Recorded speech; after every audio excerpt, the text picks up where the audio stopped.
Y otra cuestión que platicabas o que ponías aquí en concepto o a lo mejor una definición, que es precisamente lo intangible.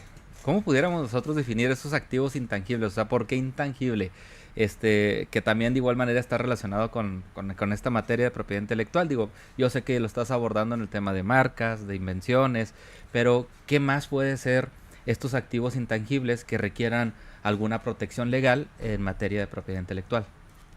Bueno, la verdad es que la ley nos restringe en cuanto a qué cuestiones podemos aceptar o admitir a protección, digámoslo así, ¿no? A final de cuentas, al crearse las leyes le otorgan la potestad al Estado de dar el reconocimiento a este tipo de figuras, ¿no? Y entonces la ley sí limita el tipo de activos intangibles que son permisibles de protección o de esta exclusividad. La Ley Federal de Protección a la Propiedad Industrial pues nos habla de patentes, nos habla de modelos de utilidad, nos habla de marcas, y entonces básicamente se constriñe a ese tipo de figuras que maneja esta ley. Maneja secretos industriales, maneja diseños industriales, otro tipo de figuras también asociadas a la propiedad industrial. Y del otro lado de la Ley Federal del Derecho de Autor tenemos obviamente pues la protección de estas obras artísticas, y ahí sí también la ley restringe qué tipo de figuras admite, pero realmente que no pone un límite respecto a la creatividad que puede tener el autor, que puede tener el creador o el músico, ¿no? Un ejemplo claro de esta falta de reconocimiento expreso es un área muy en boga, es un área que en cuanto a ingresos económicos está desplazando al cine, que es el área de los videojuegos. Realmente hay una gran corriente muy fuerte tanto fuera del país como en México. De hecho, tenemos creadores de videojuegos en Chihuahua que han ganado premios internacionales de sus creaciones. Y esta área no está específicamente mencionada en la Ley Federal de Derecho de Autor. O sea, realmente la Ley Federal de Derecho de Autor no menciona los videojuegos como parte de la protección.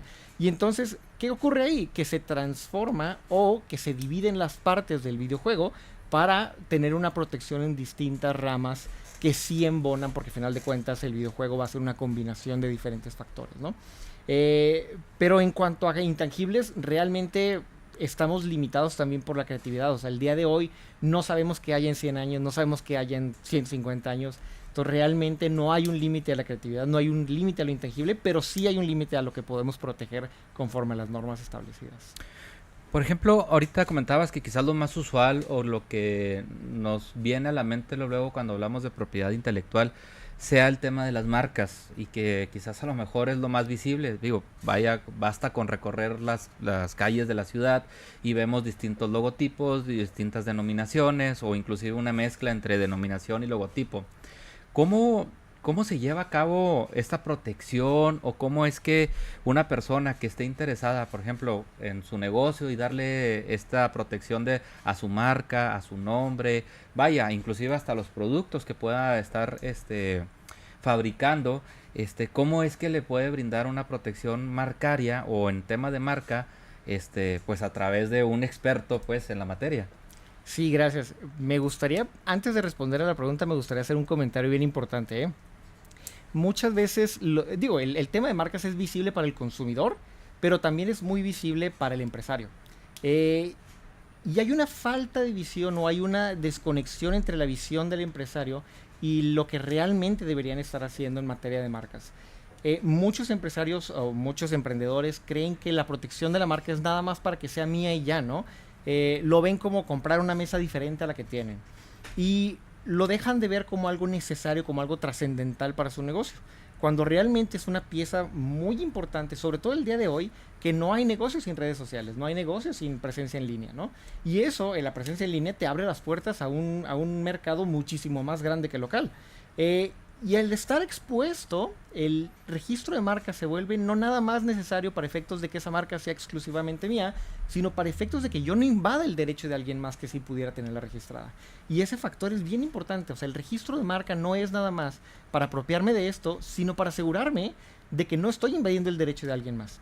Y esta doble visión entonces significa que tengo que anticipar un riesgo que existe ahí por el puro nacimiento del negocio de no caer en infracciones marcarias de alguien más desde el inicio de mi negocio, ¿no?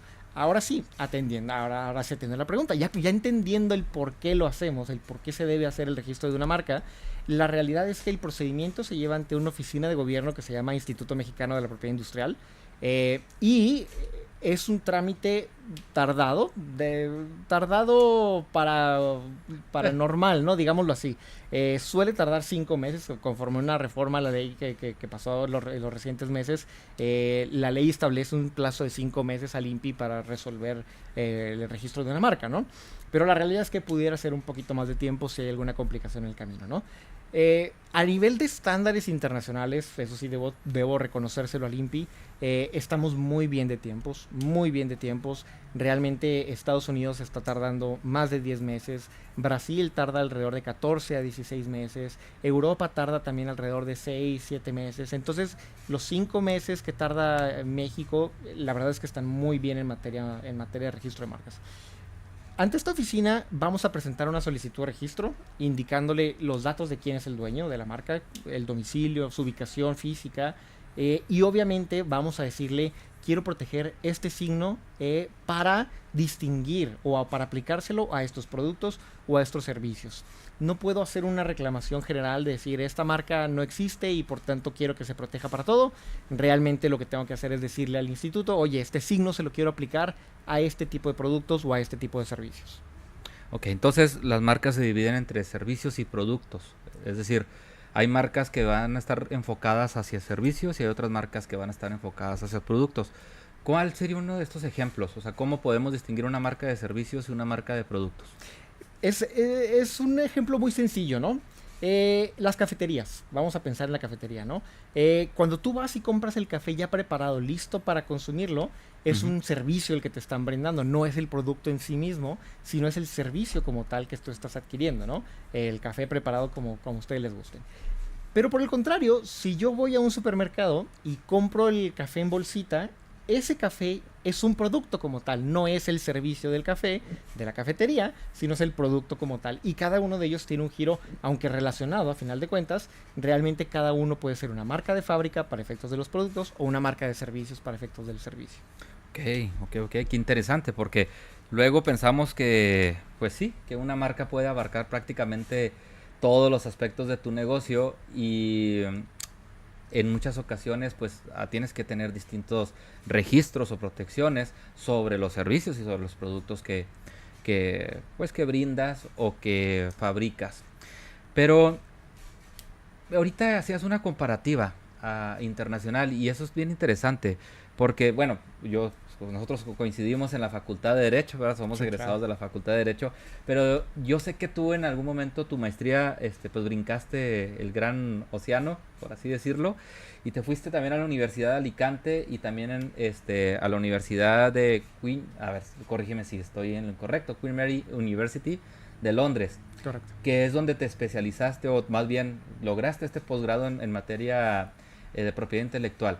¿Cómo es la visión que se tiene pues en aquel continente, el continente europeo, hacia la visión que tiene México? O sea, ¿cómo contrastas, por ejemplo, en el tema de las marcas? O sea, ¿cómo estamos muy separados, tenemos una misma visión, compartimos algunas, pues inclusive hasta instrucciones o reglas internacionales? ¿Cuál es este enfoque que le darías tú pues ahora sí que en la propiedad intelectual de México en comparación con estas otras dos, pues en España o en Inglaterra? Claro. Debo reconocer que la Oficina Europea de Propiedad Intelectual, la Oficina Española de Patentes y Marcas, la Oficina de Propiedad Industrial del Reino Unido, van varios pasos adelante de nosotros. Eso sí lo debo reconocer. Y esto es notable de un documento que a mí me gusta mucho consultar para efectos de implementarlo en México, que son las directrices. En México, desafortunadamente, las oficinas mexicanas no tienen unas directrices publicadas para el usuario, para que el usuario pueda acceder a ellas y conocer bajo qué criterios se examina el registro de una marca, bajo qué criterios puedo yo entender un poco más la función adentro de la oficina y saber qué consideraciones tiene la oficina para efectos de aceptarme el registro o negarme el registro de la marca, ¿verdad? Al final de cuentas se puede negar el registro. Pero la Oficina Europea tiene unas directrices muy nutridas, son unas directrices que año con año se van actualizando con los criterios judiciales que ocurren en Europa. Y entonces este documento o este manual para la oficina está disponible al usuario y el usuario puede saber cuándo le van a negar el registro de una marca o bajo qué argumentos se lo van a negar de manera profunda, con conocimiento perfectamente de qué puede hacer o qué no puede hacer en esas circunstancias, ¿no? Y a mí me parece que el primer punto de diferencia que tenemos es precisamente eso. O sea, México no tiene unas directrices o un manual o una guía disponible para el usuario para que sepa los criterios que toma la autoridad. Partimos de la misma base todas las oficinas, porque todas las oficinas tenemos un tratado internacional que ha sido suscrito, o varios tratados internacionales que han sido suscritos por todas estas oficinas y se rigen casi bajo los mismos principios. Hay tratados internacionales que regulan qué es protegible, hay tratados internacionales que protegen el nombre de una persona física para que no sea registrado por alguien más sin su autorización, que también es un tema que ha ocurrido en varias ocasiones, y que establecen los límites para las oficinas nacionales o para las legislaciones de los países respecto a qué pueden hacer y qué no pueden hacer. Pero ciertamente que al menos la oficina europea, que la Universidad de Alicante se ubica precisamente en Alicante porque la oficina europea, la UIPO se llama, está también en Alicante, ¿no? Y entonces tiene una conexión muy, muy natural esta universidad con esta oficina. Varios de los expositores en la universidad son parte de la UIPO, ¿no? Tanto directores de la UIPO, tuvimos la fortuna de escuchar a directores, como también miembros de la división de oposición, como también miembros de la división de marcas y de diseños industriales, ¿no? Entonces, la verdad es que partimos todos de la misma base de tratados internacionales, pero la evolución de los sistemas ha sido diferente y la verdad es que la Unión Europea, en lo general, España y el Reino Unido, tienen una evolución un poquito más en materia marcaria, ¿no?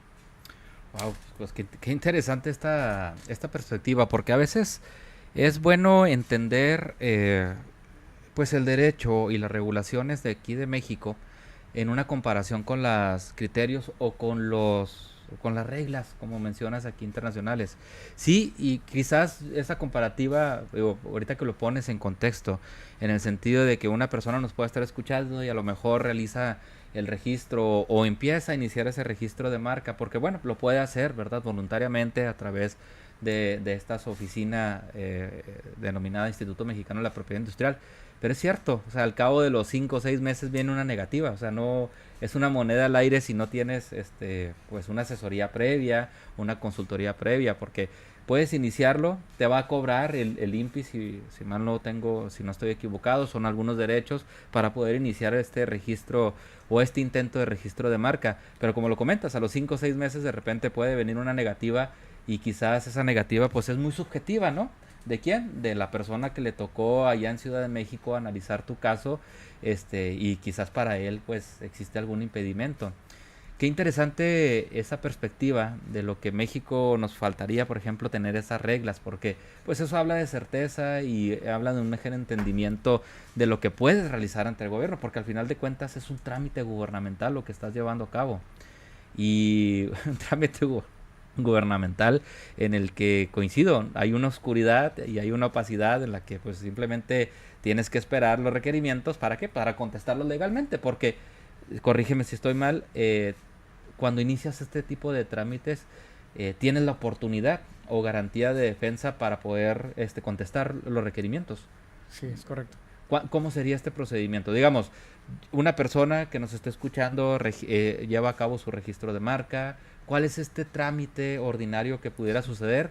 Inclusive si existe alguna negativa o algún impedimento, ¿qué es lo que analiza el INPI aquí en México para poderte concederte o no una marca? Mira, me gustaría antes de responder tu pregunta, me gustaría abordar la primera parte de tu comentario, ¿eh? Sí.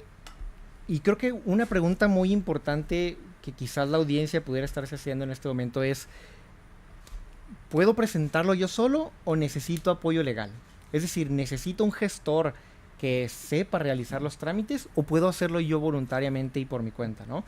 La realidad es que se parece mucho a impermeabilizar tu casa. Vamos a ponerlo en un contexto, sí, sí. En una simetría con algo que bien podemos hacer nosotros. Puedo yo subirme al techo y impermeabilizar mi techo, pero realmente yo no tengo los conocimientos técnicos para que sea garantizado que quede bien hecho el proceso, ¿no? Puede que me caiga una gotera más adelante porque no lo apliqué correctamente, porque no esperé los tiempos debidos, porque la malla no la puse bien, porque hay muchas razones por las cuales pudiera no quedarme bien impermeabilizada, ¿no? Okay. Y eso mismo ocurre con el registro de marcas. Realmente puede hacerlo el usuario, persona física, dueño de un negocio pequeño que lo quiera hacer voluntariamente para ahorrarse los costos legales. Sí lo puede intentar, claro que sí. Pero si eso se transforma en una situación legal, yo sí recomiendo totalmente la contratación de un experto. Porque ya deja de ser nada más un trámite simple y se llena ya de muchas otras cuestiones que son totalmente legales, que son totalmente jurídicas, que realmente el usuario no tendría la experiencia o los conocimientos para responder a estas incertidumbres, ¿no? Un dato importante a mencionar es que más del 35% de las solicitudes de registro de marca que se presentan en México no se otorga el registro.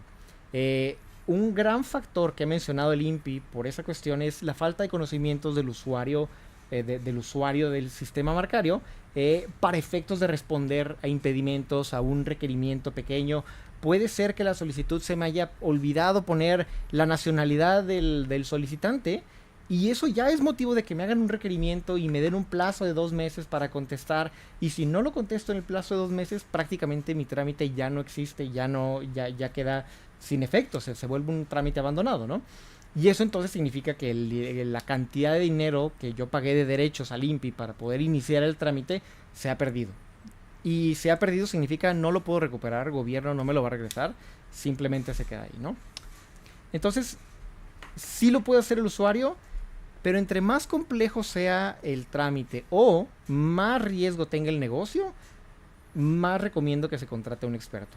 Si es una marca que al día de mañana puedo cambiar porque resulta que ya había una igual y no la registré y entonces cambio un rótulo que a lo mejor me sale barato cambiarlo, intentémoslo. Pero si el negocio pretende crecer rápido, pretende tener operaciones en más de un estado de la República, pretende tener una tienda en línea, que esto ya ahora es muy común, entonces entendamos que el riesgo es mucho mayor y entonces vale la pena confiar en alguien que sepa de la materia, ¿no? Okay. Licenciado, pues qué interesante todo lo que nos estás platicando. Nada más permítenos irnos a un corte y poder seguir hablando de este tema tan interesante que es la propiedad intelectual. Quédese con nosotros, regresamos después de este corte comercial.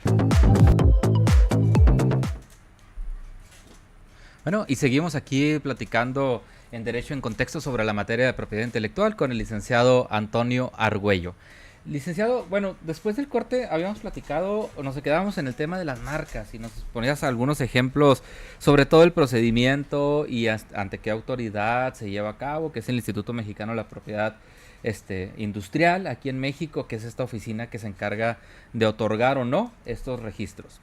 Pero bueno, supongamos, ya esa persona obtiene este registro. ¿Este registro en dónde es válido? ¿Solamente es en la ciudad, en el estado?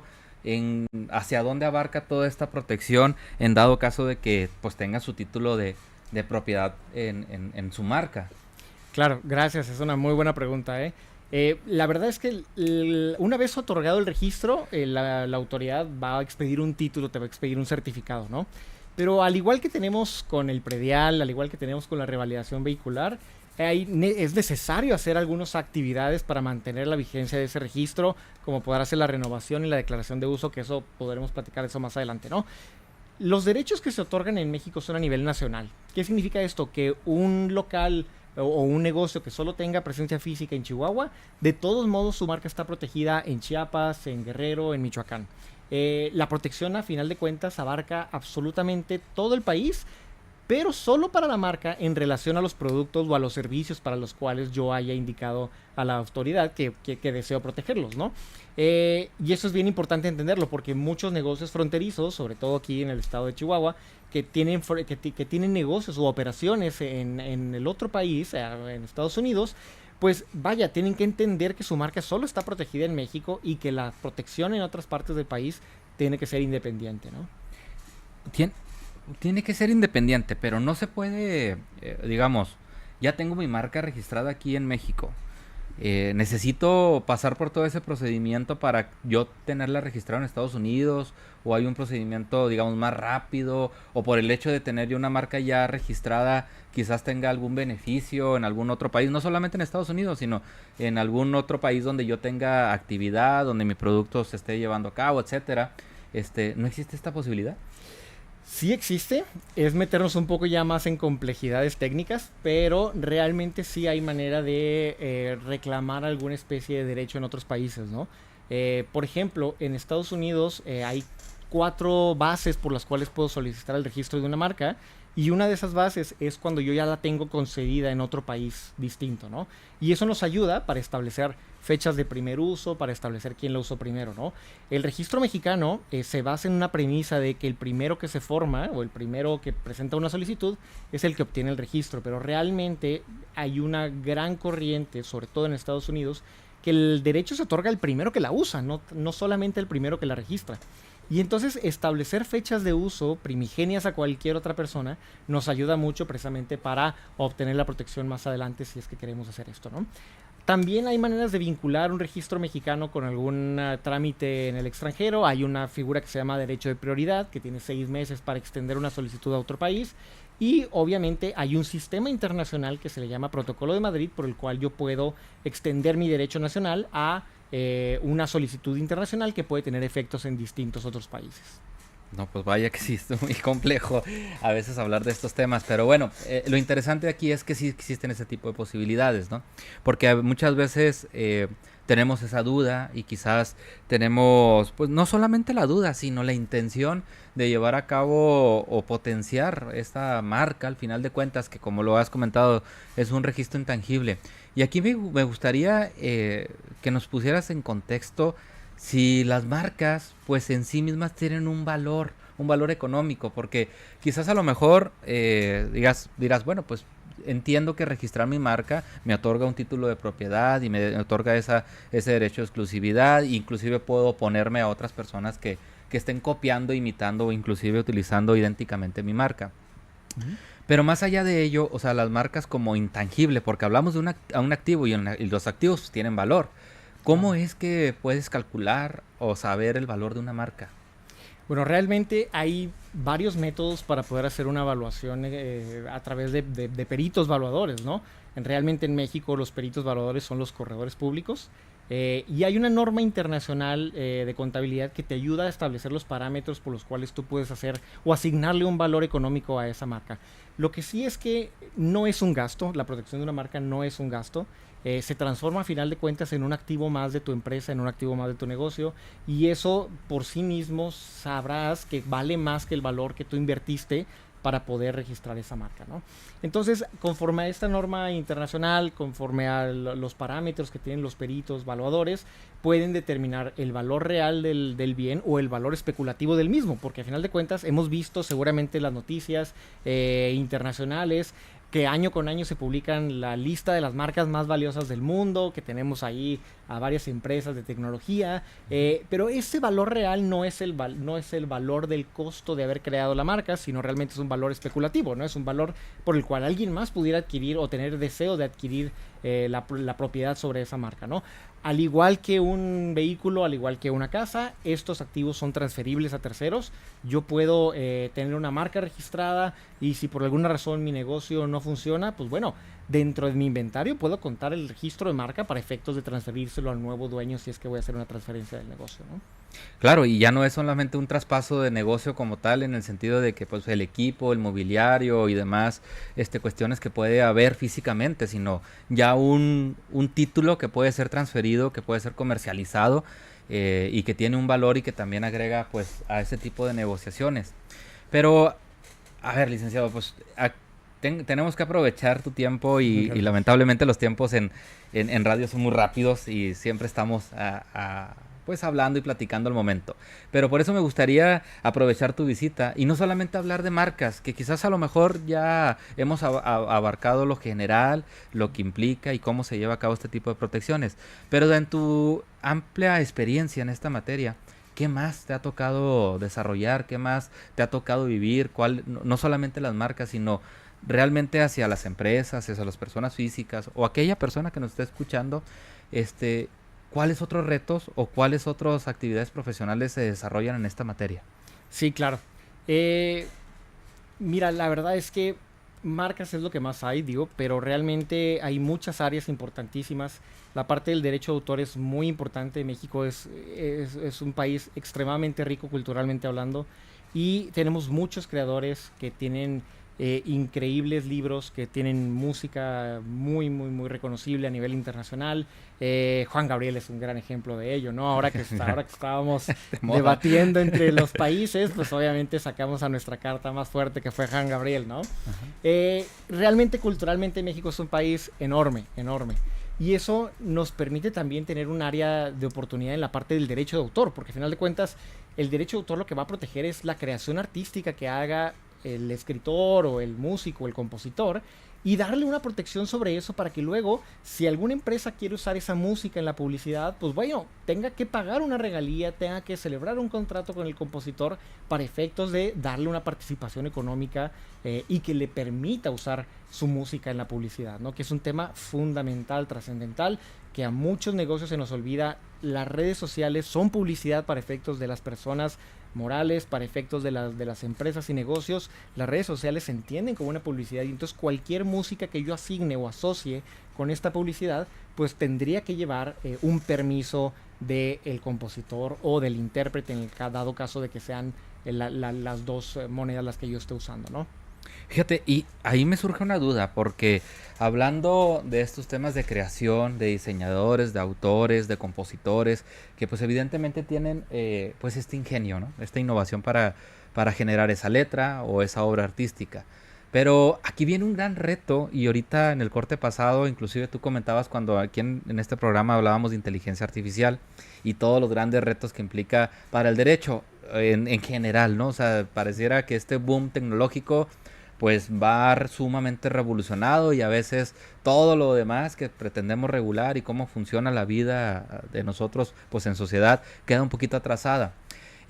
Aquí, ¿cómo lo ves tú? O sea, en materia de propiedad intelectual, sobre todo en derechos de autor, porque pues la inteligencia artificial, pues su propio nombre lo indica, es una inteligencia que artificialmente puede diseñar, crear, vaya, a mí me ha alertado mucho pues la creación de imágenes o de diseños o de planos o de cualquier otra cuestión que le puedas pedir a la inteligencia artificial y entonces ahí quién es el autor. O sea, es una de las dudas que quizás no sé si puedas resolvernos, pero a mí me parece muy interesante cómo la inteligencia artificial a veces está chocando con este tipo de protecciones. Muchísimo. De hecho, ha sido el foco de atención de las organizaciones internacionales en las que participo, como la Asociación Internacional de Marcas, ha sido el foco de atención desde hace más de un año. Es decir, cómo la inteligencia artificial pues, vino a tocar todas las actividades que hacemos en el día a día, ¿no? Pero realmente un área en la cual tuvo un impacto fuertísimo fue en la parte de derechos de autor. Al día de hoy no tenemos una respuesta definitiva. Estos sistemas se han ido moldeando poco a poco.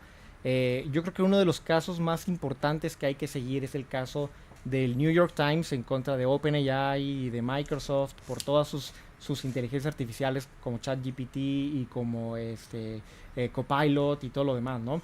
Porque lo que reclamaba el New York Times en ese entonces, bueno, lo que está reclamando en la demanda es que los sistemas de inteligencia artificial prácticamente parafraseaban el texto íntegro de la noticia, que para acceder a la noticia es privado, tienes que tener una suscripción, y entonces a la inteligencia artificial le preguntabas qué dice el artículo tal tal y te decía paráfrasis casi completa del artículo, ¿no? Al menos son parte de las evidencias que están en el juicio, no estoy tomando una decisión yo en este momento, son parte de las evidencias que New York Times exhibió en la demanda que presentó en los tribunales en Nueva York.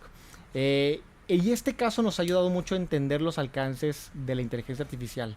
Europa también ha estado desarrollando unos manuales de uso ético de la inteligencia artificial precisamente por lo mismo, porque a través de estos sistemas es muy fácil replicar las obras de terceros, es muy fácil replicar la imagen de terceros, las marcas de terceros, las patentes de terceros, sin autorización. Y entonces el problema viene en que la inteligencia artificial es tan competente que necesitamos definir parámetros éticos para poder usarla de manera, respetuosa y dentro del marco jurídico, ¿no? En México, la actualización del tema de inteligencia artificial es que para efectos de derecho de autor, lo creado estrictamente por la inteligencia artificial no es protegible por ninguna persona solicitante. ¿Qué significa esto? Que lo que se crea con la inteligencia artificial, donde la inteligencia artificial adquiere un papel fundamental en la creatividad, en la creación de la obra como tal, se entiende que no está protegido a una sola persona. Y eso es fundamental entenderlo, porque si yo diseño mi marca, o diseño una campaña publicitaria usando instrumentos de inteligencia artificial, es probable que caigamos en este problema de que lo que está generándome no sea protegible por mí y por tanto yo no tenga la exclusividad sobre ello. El Instituto Nacional del Derecho de Autor ya lo ha manifestado así, la Suprema Corte de Justicia también ya lo ha manifestado así, que las creaciones hechas con inteligencia artificial no son de una persona exclusiva. Pero aquí viene un parteaguas. Cuando hablamos de que la inteligencia artificial tiene que es una pieza fundamental en la creatividad, no significa que todo lo que haga la inteligencia artificial no sea protegible. Realmente se entendería que la inteligencia artificial forma una parte secundaria o una parte de asistente cuando en la instrucción que yo le doy al sistema le establezco todos los parámetros de lo que necesito que cree, ¿sí? No es lo mismo llegar con un escultor y decirle hazme una obra de lo que sea, porque entonces el escultor va a ser el dueño de esa obra. Pero si llego diciéndole, necesito una obra de mármol de 2.5 metros de altura y aquí tengo una foto más o menos, un bosquejo de lo que quiero que hagas, y entonces el escultor sigue los parámetros que yo le estoy dando, entonces la obra pudiera ser de quien le está pidiendo la obra al escultor, sujeto a que haya un contrato de obra por encargo, ¿no? Uh-huh. Pero pasa casi lo mismo con la inteligencia artificial. Cuando yo le doy los parámetros, algunas oficinas de derechos de autor, como en Estados Unidos, ya han permitido o han aceptado el registro de esas obras cuando el usuario o el que busca la protección demuestra que realmente le dijo a la inteligencia artificial qué hacer y no nada más le pidió hazme un poema y listo, ¿no? Sí, no, pues fue la herramienta, digamos, o sea, es como un enfoque de herramienta. Yo utilicé esa herramienta con ciertas indicaciones y las indicaciones fueron mías, fueron parte de mi intelecto para que la inteligencia artificial lo potenciara, por así decirlo. Claro.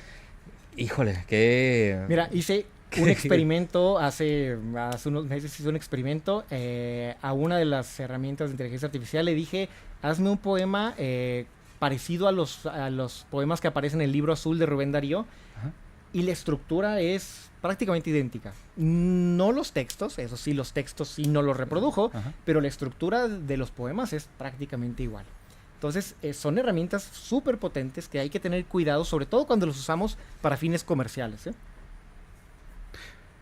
Híjole, es que, mira, la inteligencia artificial pues siempre va a ser, yo creo que va a ser el reto desde hace un año, como tú lo comentabas, pero pues va a seguir siendo el reto por todo este tipo de innovaciones que se están teniendo y que vemos que cada vez salen marcas nuevas de inteligencia artificial que supuestamente son mucho mejores y más potenciadas y que corrigen los errores de sus predecesoras, perdón.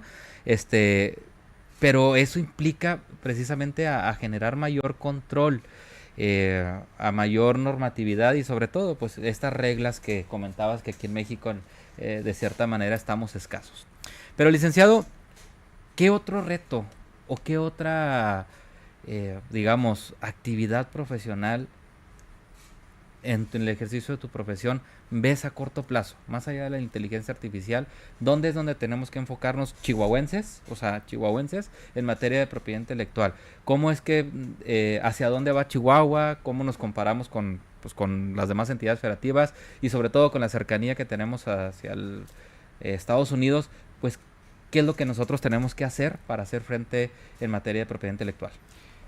Yo creo que el principal reto de los chihuahuenses es la parte de la innovación tecnológica. Realmente hay pocas solicitudes de patente, pocas solicitudes de modelo de utilidad de chihuahuenses que están siendo protegidas de forma correcta.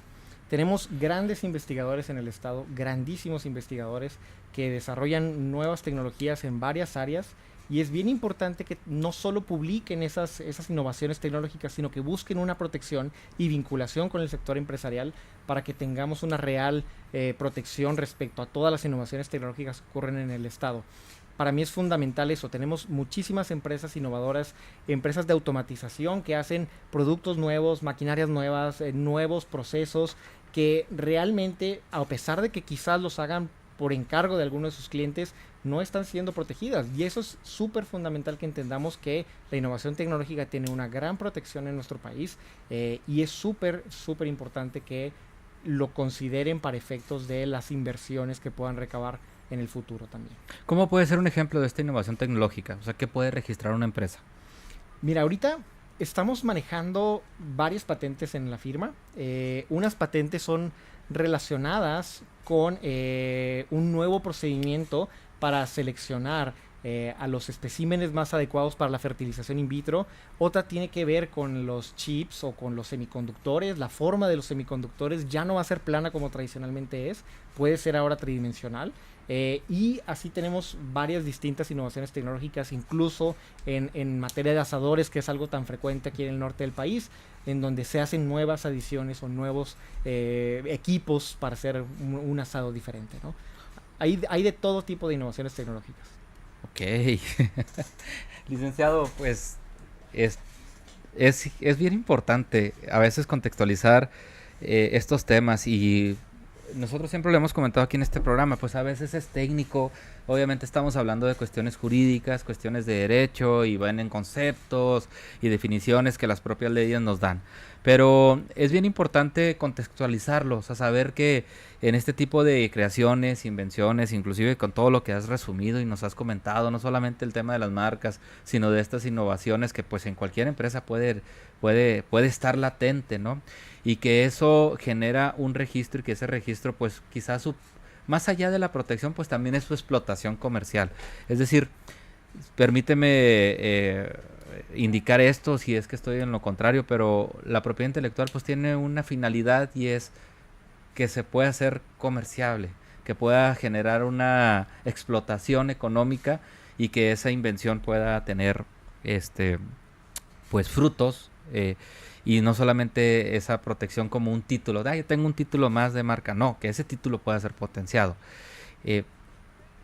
Yo estoy muy agradecido por la presencia aquí en este programa, espero no sea la única vez que nos aceptes la invitación, porque la propiedad intelectual pues abarca muchísimas áreas, quizás hoy hablamos un poco más de marcas, pero en algún otro programa pues potencializar un poco más lo que son los derechos de autor y sobre todo ese tema que quedó pendiente y que lo manejabas, que está en boga, el tema de los videojuegos, hacia dónde vamos, porque pues a lo mejor alguien por ahí ya está creando alguna aplicación en el celular, algún videojuego, algo que tenga ya en esa programación y que necesite un poco de asesoría en cómo llevar a cabo y potenciar esa idea. Te reitero, muchas gracias, licenciado, por estar en este tu programa y por habernos platicado lo que es esta materia. Honrado y agradecido de haber sido invitado y de estar aquí con ustedes. Bueno, pendiente para la siguiente cita, ¿eh? Encantado, claro que sí. Y pues agradeciendo a ustedes que cada martes nos escuchan a través de estos micrófonos. No nos queda nada más que desearles, pasen un excelente martes, bendecido día.